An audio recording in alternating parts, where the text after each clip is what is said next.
यह दीप अकेला, यह दीप अकेला स्नेह भरा है, गर्व भरा मदमाता, पर इसको भी पंक्ति को दे दो। यह जन है गाता गीत, जिन्हें फिर और कौन गाएगा। पनडुब्बा ये मोती सच्चे, फिर कौन कृति लाएगा। यह समिधा ऐसी आग हठीला, बिरला सुलगाएगा। यह अद्वितीय, यह मेरा, यह मैं स्वयं विसर्जित। यह दीप अकेला स्नेह भरा है, गर्व भरा मदमाता, पर इसको भी पंक्ति को दे दो।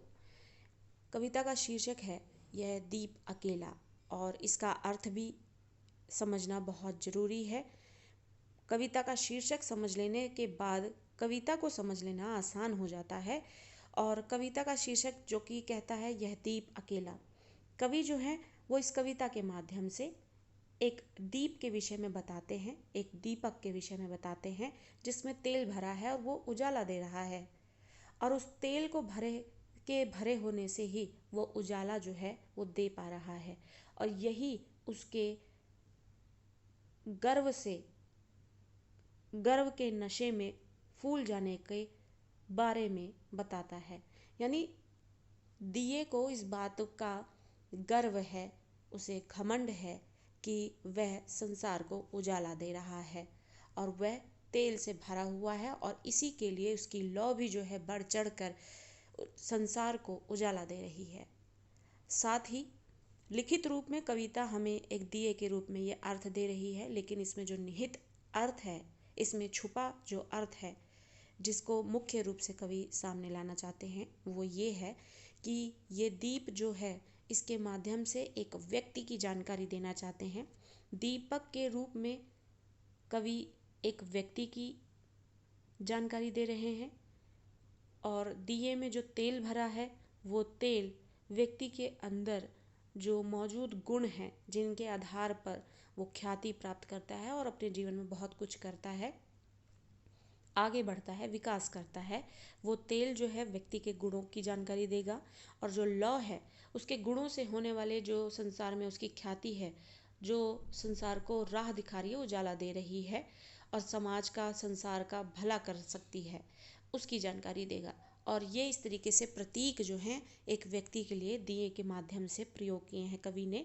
और कवि जो है इस कविता के माध्यम से यह आग्रह करता है कि ये जो दीप है, ये जो गुणों से संपन्न है, ये व्यक्ति जो गुणों से संपन्न है, और ये दिया जो तेल से भरा है, जो गर्व से भरा हुआ है, इसको पंक्ति दे दो। यानी एक व्यक्ति जो समाज में अकेला है, अपने गुणों की वजह से घमंडी हो गया है, घमंड में आ गया है, इसको भी समाज से जोड़ लो।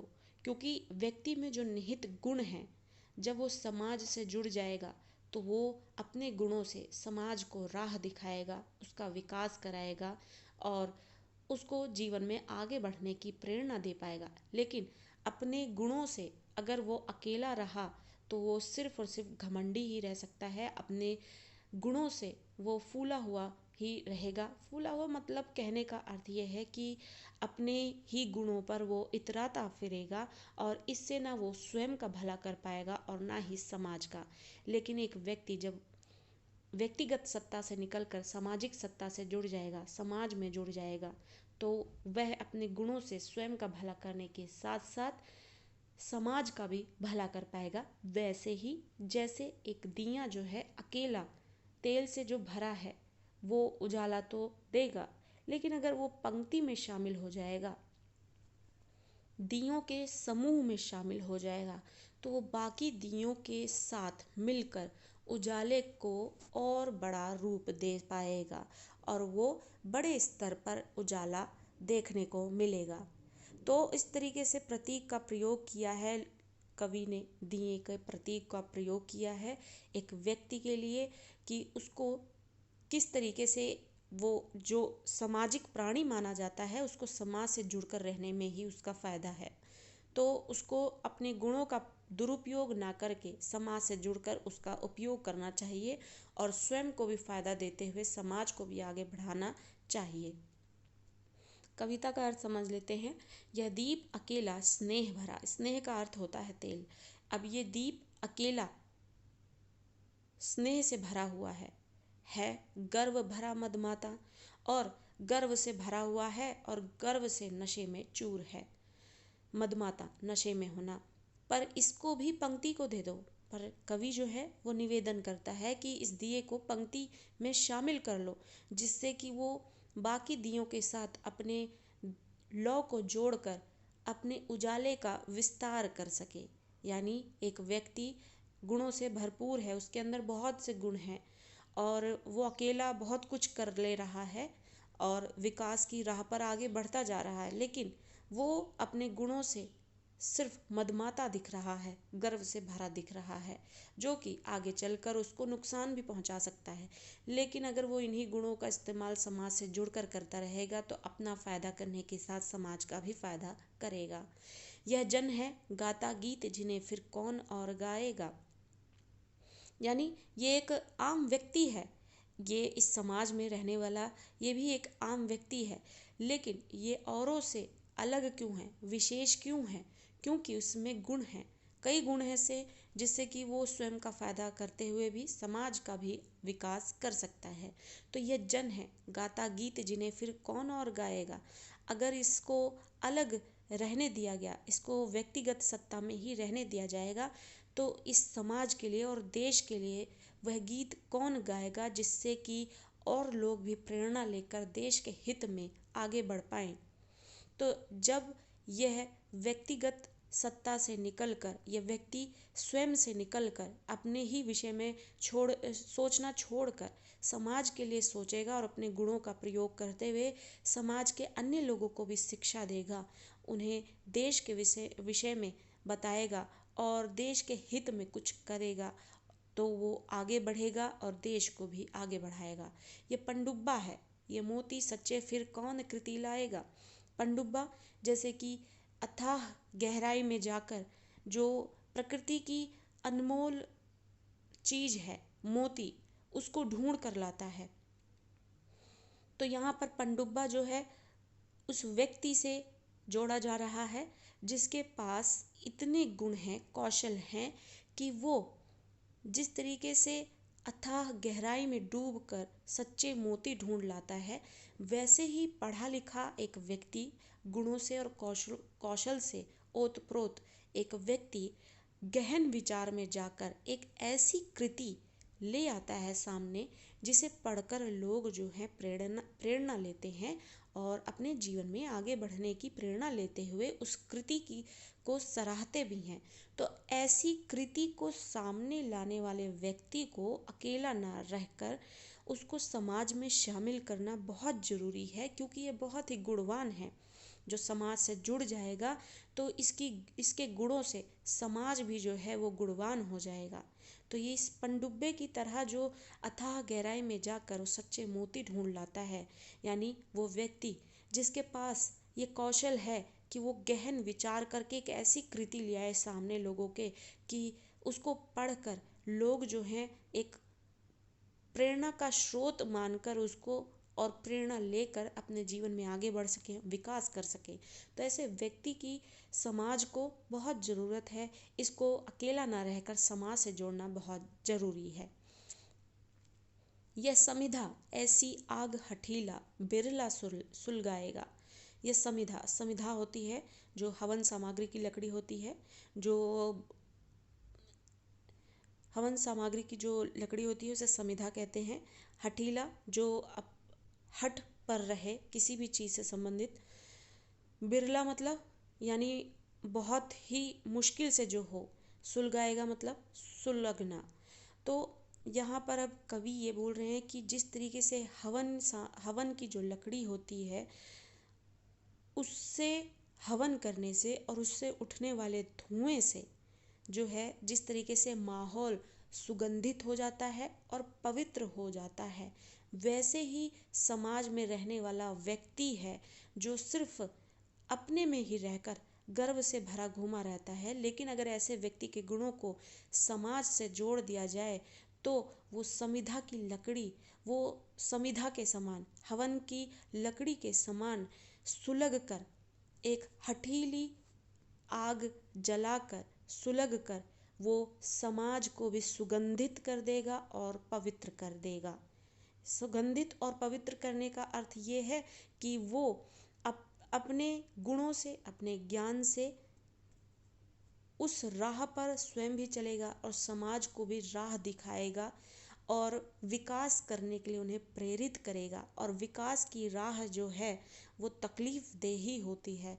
उसी तरीके से जिस तरीके से समिधा जलती है स्वयं, लेकिन माहौल को जो है वो सुगंधित भी करती है और पवित्र भी करती है, वैसे ही समाज में रहने वाला गुणवान व्यक्ति जो है अपने कार्यों से स्वयं को तो उसे तकलीफ होगी, पर वो अपने ज्ञान से समाज का विकास कराएगा। यह अद्वितीय है, यह अनोखा है, यह मेरा है, यह मैं में स्वयं विसर्जित है। यह अद्वितीय या अनोखा है अपने गुणों के कारण, लेकिन अभी वो स्वयं में ही विसर्जित है, यानी स्वयं में ही खोया हुआ है। वो समाज से अभी नहीं जुड़ा है। उसको समाज से जोड़ना बहुत ज़रूरी है, जिससे कि वो समाज का विकास कर सके और व्यक्तिगत सत्ता से निकलकर सामाजिक सत्ता में शामिल हो सके। यह दीप अकेला स्नेह भरा है, गर्व भरा मदमाता, पर इसको भी पंक्ति को दे दो। यानी यह दीप जो है वो अकेला है लेकिन स्नेह से भरा है। यह व्यक्ति अकेला है लेकिन गुणों से भरा है गर्व भरा मदमाता। यह गर्व से भरा है, नशे में चूर है। यह गर्व से नशे में चूर है, पर इसको फिर भी पंक्ति में शामिल कर लो। इसे एक पंक्ति दे दो जिससे बाकी दियों के साथ जुड़कर वो अपने उजाले को जोड़कर अपने उजाले को विस्तार दे सके। यानी व्यक्ति जो है वो अकेला है, गुणों से भरा हुआ है और गुणों से भरा होने की वजह से वो गर्व से मदमाता है, गर्व में चूर है, लेकिन इसको फिर भी समाज से जोड़ने का प्रयास करना ही पड़ेगा, जिससे कि ये समाज से जुड़कर अपने गुणों का प्रयोग करते हुए समाज का विकास कर सके।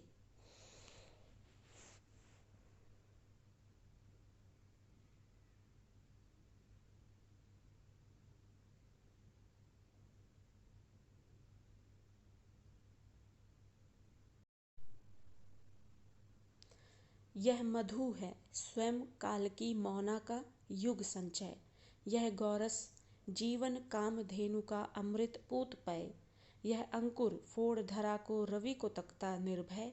यह प्रकृत स्वयंभू ब्रह्म अयुतः, इसको भी शक्ति को दे दो। यह दीप अकेला स्नेह भरा है, गर्व भरा मदमाता, पर इसको भी पंक्ति को दे दो। अब आगे जो कवि कहते हैं कि जैसा कि इस कविता का मुख्य विषय है कि एक व्यक्ति है जो व्यक्तिगत सत्ता में ही रह रहा है, लेकिन कई गुणों से भरपूर है, जिसकी वजह से वो गर्वीला हो गया है, मदमाता हो गया है। लेकिन इसको भी समाज से जोड़ना बहुत ही ज़रूरी है, जिससे कि वह स्वयं का भला करने के साथ ही देश का, समाज का, राष्ट्र का भला कर सके। और इसके लिए उस व्यक्ति में जो निहित गुण है, जिसकी वजह से जब वो समाज से जुड़ जाएगा और समाज का फ़ायदा पहुंचा सकेगा और अपने जीवन को भी एक मार्ग दे पाएगा, एक दिशा दे पाएगा और विकास की ओर उन्मुख हो सकेगा, तो वो कौन कौन से गुण हैं। और पिछले काव्यांश में तो उन्होंने 2 गुण बताए थे कि वो समिधा के समान है, जो समिधा के समान जलकर माहौल को, परिवेश को सुगंधित और पवित्र कर देता है। और दूसरा उदाहरण व्यक्ति में निहित गुणों के लिए उन्होंने दिया कि वो पनडुब्बे के समान है, जो अथाह गहराई में जाकर उस अनमोल मोती को चुन लाता है। अब इस काव्यांश में देखते हैं कि व्यक्ति के अंदर निहित कौन से और गुण हैं जिसकी वजह से वो उनको समाज से जोड़ना चाहते हैं और समाज का भला हो सके। इसके लिए वो उसे समाज से, व्यक्तिगत सत्ता से निकालकर सामाजिक सत्ता से जोड़ना चाहते हैं। वो कहते हैं कि यह मधु है, मधु यानी शहद, जो कि मीठा होता है और पवित्रता की निशानी लिए होता है। उसे उसकी पवित्रता और मिठास और किस तरीके से वो प्रकृति की देन है, उपहार है प्रकृति का एक, तो उसके कारण जो शहद है वो विख्यात है। तो एक शहद क्या होता है और फिर उसके बाद उसको व्यक्ति से कैसे जोड़ा है कवि ने, देखते हैं। यह मधु है स्वयं काल की मौना का युग संचय। स्वयं काल की मौना यानी पिटारा का युग संचय। तो एक शहद क्या होता है, बहुत लंबे वक्त तक जब एक लंबा समय बीत जाता है तो वो प्रकृति के चक्र के अनुसार वो मधु शहद तैयार होता है। जिस मधु और शहद को उसकी पवित्रता और मिठास के लिए जाना जाता है, वो पवित्रता और मिठास, वो मधुरता किस वजह से आती है, एक लंबे समय से प्राकृतिक चक्र के अनुसार एकत्रित होकर वो तैयार होता है। तो व्यक्ति में मधु के समान गुण हैं, शहद के समान गुण हैं। वो मीठा है, मधुर है, माधुर्य है उसमें, और लंबे समय से अपने अंदर एक गुण निहित किए हुए है, जिसकी वजह से वो समाज को विकास करा सकता है। लंबे समय से यानी व्यक्ति जो है अपनी उम्र बिता रहा होता है, समाज में रह रहा होता है, या फिर व्यक्तिगत रूप से अपने जीवन को जी रहा होता है, लेकिन अपने अनुभवों के आधार पर उसने बहुत कुछ सीखा होता है अपने जीवन में। जिस तरीके से फूलों के रस को इकट्ठा कर दिया जाता है एक जगह, और वो एक लंबा समय पाकर जो है अपने अंदर एक ऐसी अनोखी मिठास और पवित्रता लिए हुए शहद के रूप में लोगों के सामने आती है, वैसे ही एक व्यक्ति जो है वो जीवन जीते हुए समाज से और व्यक्तिगत रूप से ऐसे ऐसे अनुभव इकट्ठा करता है कि वो अपने अनुभवों के आधार पर समाज को और व्यक्ति स्वयं को, राष्ट्र को, देश को जो है वो विकास का मार्ग अपने अनुभवों के आधार पर दे सकता है। वैसे ही यह गोरस जीवन कामधेनु का अमृत पूत पय। गोरस यानी हमें जो भी उत्पाद जो है गाय से मिलते हैं, जो कि दूध और दही, जो कि अपने उज्ज्वल और श्वेत रंग की वजह से जाने जाते हैं, पवित्रता की वजह से जाने जाते हैं और अमृत के समान माने जाते हैं। यानी गाय से मिलने वाले जितने भी उत्पाद हैं वो सारे के सारे जो है अमृत के समान हमेशा से माने जाते रहे हैं। यह गौरस जो जीवन है वो कामधेनु के समान, कामधेनु जो कि दैवीय गाय है जिसे कामधेनु के नाम से जाना जाता है, जीवन कामधेनु का अमृत पूत पय जो देवताओं के पुत्रों के पीने योग्य अमृत के समान है, वो गौरस के समान उस व्यक्ति में गुण है। यानी गौरस जो हमें गाय से मिलने वाले जो उत्पाद हैं उसके वो जो विशेषताएं हैं, वो विशेषताएं भी हमें उसी गुणवान व्यक्ति के अंतर्गत देखने को मिलती हैं। जिस तरीके से देवों के पीने लायक अमृत जो होता है, अमृत यानी अमृत, पूत मतलब पुत्र, पय मतलब पीने योग्य, तो इस तरीके से उस व्यक्ति में मधु के समान गुण है, गौरस के समान गुण है।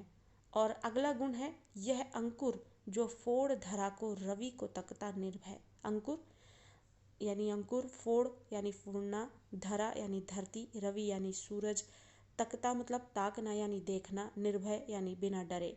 जिस तरीके से एक बीज को ज़मीन के अंदर दबा दिया जाता है और वो अंकुरित होकर धरती को फाड़ कर उसमें से पनपता है और रवि को यानी सूरज को निर्भय होकर ताकता है, जो अपने ताकत का परिचय देते हुए, अपने बलवान होने का परिचय देते हुए सामने सूरज के खड़ा हो जाता है धरती को फोड़कर और अंकुरित होकर। अंकुर हुआ पौधा, छोटा सा नन्हा सा पौधा, जिसे देखकर उसे सब कमज़ोर की ही दृष्टि से देखेंगे, लेकिन किस तरीके से वो धरती के सीने को चीर कर अंकुरित होता है और सूरज को ताकता है, यही उसकी ताकत का परिचय होता है। और यही गुण कवि यहाँ पर उस व्यक्ति में देखते हैं और इसी गुणों की वजह से वो ये निवेदन करते हैं कि उसको भी पंक्ति में शामिल कर लो, यानी उसको समाज में शामिल कर लो, जिससे कि वो समाज का और स्वयं का भला कर सके। यह प्रकृति यानी प्रकृति से जन्मा यानी प्राकृतिक होना, स्वयंभू स्वयं से जन्मा हुआ, ब्रह्म यानी ब्रह्मा यानी ब्रह्मा का अंश, व्यक्ति की बात हो रही है तो अयुता जो दूसरों से अलग हो, इसको भी शक्ति को दे दो।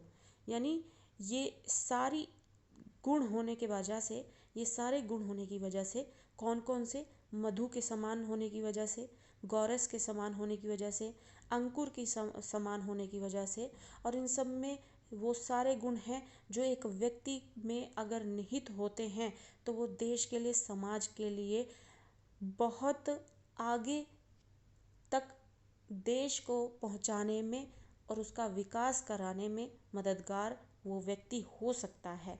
लेकिन अगर वो अकेला होगा तो वो इन गुणों की वजह से सिर्फ गर्व से भरा होगा और गर्व में मदमाता होगा। इसी के लिए कवि जो है निवेदन करते हैं कि यह दीप है अकेला, स्नेह भरा है, पर गर्व से भरा मदमाता है।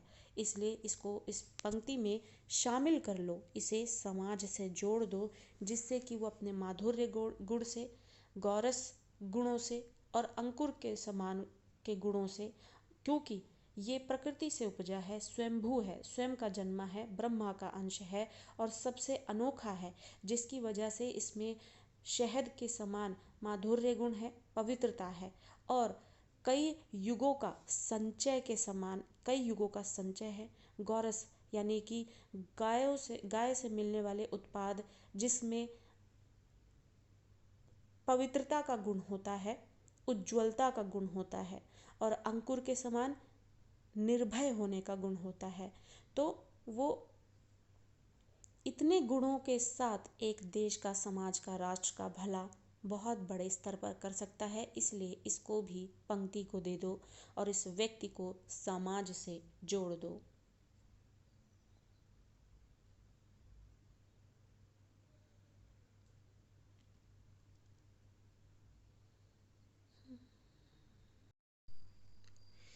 यह वह विश्वास नहीं जो अपनी लघुता में भी कांपा, वह पीड़ा जिसकी गहराई को स्वयं उसी ने नापा। कुत्सा अपमान अवज्ञा के धुंधुआते कड़वे तम में, यह सदा द्रवित चिर जागरूक अनुरक्त नेत्र उल्लंब बाहु, यह चिर अखंड अपनापा जिज्ञासु प्रबुद्ध सदा श्रद्धामय। इसको भक्ति को दे दो। यह दीप अकेला स्नेह भरा है, गर्व भरा मदमाता। इसको पंक्ति को दे दो। जैसा कि अब कवि ने यह आग्रह किया इस कविता में, संपूर्ण कविता में, कि एक व्यक्ति है जो इतने गुणों से संपन्न है, उस व्यक्ति को समाज में जोड़ दिया जाए जिससे कि वो समाज का और स्वयं का भला कर सके।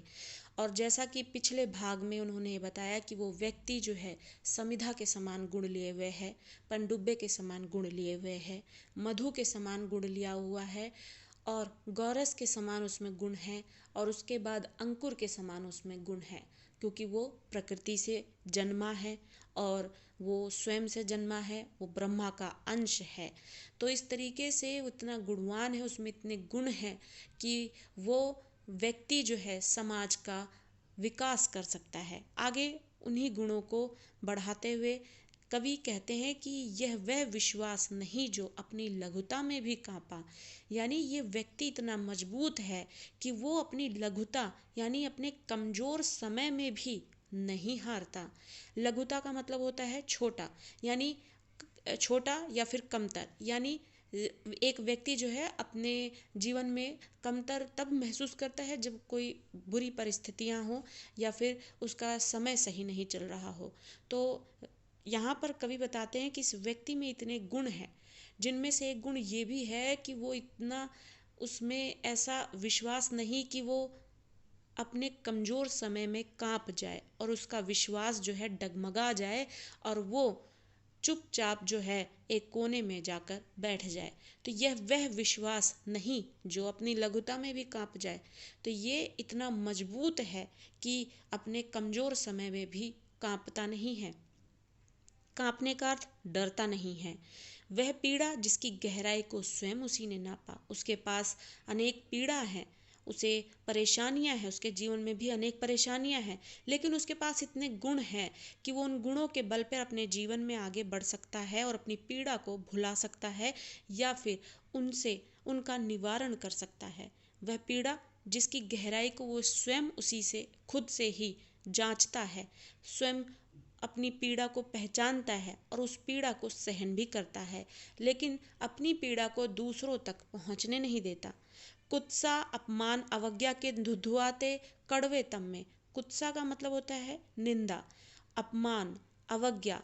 ये सारी चीज़ें जब समाज में रहने के बाद एक वक्त पर बुरे समय के दौरान व्यक्ति को परेशान किया जाता है, उसकी निंदा करके, उसका अपमान करके, उसके अवज्ञा करके, तो वो एक धुंधुआते कड़वे तम के समान होता है। यानी एक ऐसे अंधेरे के समान होता है जो अंधेरा अपने में किसी भी व्यक्ति को खो देता है और वो कभी उजाले की तरफ बढ़ नहीं पाता। कहने का अर्थ ये है कि आम जीवन में भी आप देख सकते हैं कि किसी व्यक्ति की अगर सिर्फ निंदा ही की जाए तो वह व्यक्ति कमज़ोर पे कमज़ोर होता चला जाता है, लेकिन वहीं दूसरे व्यक्ति की अगर छोटे से ही काम की बहुत बड़ाई कर दी जाए तो उसको प्रेरणा मिलती है और वो अपने जीवन में आगे बढ़ता जाता है। तो ये जो कुत्सा, अपमान और अवज्ञा है, ये एक कड़वे तम यानी अंधकार के समान होते हैं जो जीवन में कड़वाहट लाते हैं, नकारात्मकता लगते हैं और व्यक्ति को अपने जीवन में आगे बढ़ने से रोकते हैं।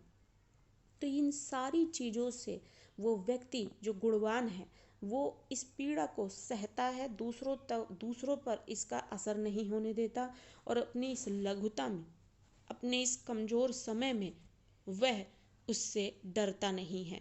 वो सदा द्रवित रहता है, यानी नम दिल रखने वाला होता है, चिर जागरूक को होता है, यानी निरंतर वो जागरूक रहता है और अनुरक्त नेत्र रखता है। स्नेह से भरे उसके नेत्र हैं जिसकी आँखें जो हैं अपने स्नेह को बयां करते हैं और प्रत्येक की मदद के लिए देखते हैं। उल्लंब बाहु मतलब जो बाहें फैलाए खड़े रहता है। बाहें फैलाए खड़े रहने का मतलब किसी को भी मदद देने के लिए तुरंत तैयार रहना, सदैव तैयार रहना।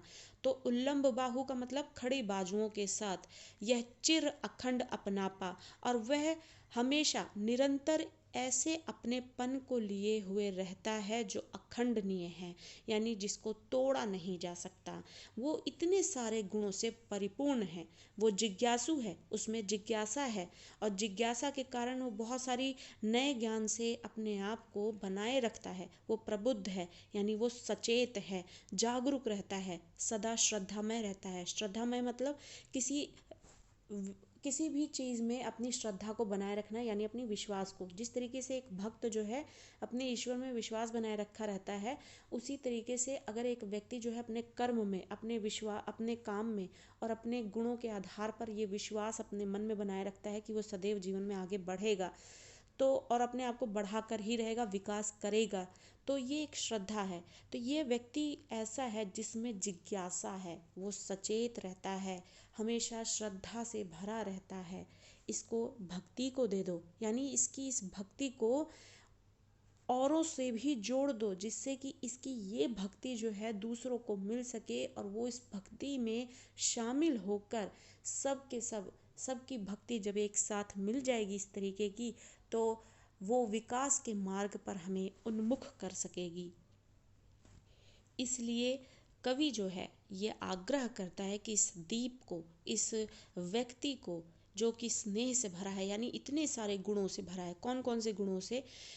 यहाँ इस अंश में तो कवि ने ये गुण बताया है कि उसमें बहुत मजबूत विश्वास है, जो अपनी कमज़ोर समय में भी नहीं कांपता है, डरता है, और वो सारी पीड़ा भी स्वयं ही सहता है, और वो निंदा, अपमान और अवज्ञा के अंधेरे में भी जो है डरता नहीं है, और सदा नम दिल रहता है, सदा द्रवित मतलब द्रव के समान रहता है, चिर जागरूक रहता है, निरंतर जागरूक रहता है, अनुरक्त नेत्र, अपने नेत्रों में अनुरक्त यानी प्रेम और स्नेह रखता है, उल्लंब बाहु, अपनी बाजुओं को सदैव फैला कर रखता है, खड़ा करके रखता है मदद के लिए, वह चिर अखंड अपनापा और अपनापन लिए रहता है निरंतर, जो अखंडनीय है, जिसको कोई तोड़ नहीं सकता। वह जिज्ञासु है, सचेत है और श्रद्धा बनी रहती है उसमें। उसकी श्रद्धा जो है इस विश्वास में है कि अपने आप को टूटने ना देना, सदैव विश्वास के साथ, मजबूती के साथ खड़े रहना कि वह एक ना एक दिन विकास के मार्ग पर उन्मुख होकर देश को, स्वयं को, समाज को जो है विकास कराएगा और अपने हक में समाज को, स्वयं को और राष्ट्र को जो है फ़ायदा दिलवाएगा। यह दीप अकेले स्नेह भरा है, गर्व भरा मदमाता, पर इसको भी पंक्ति को दे दो।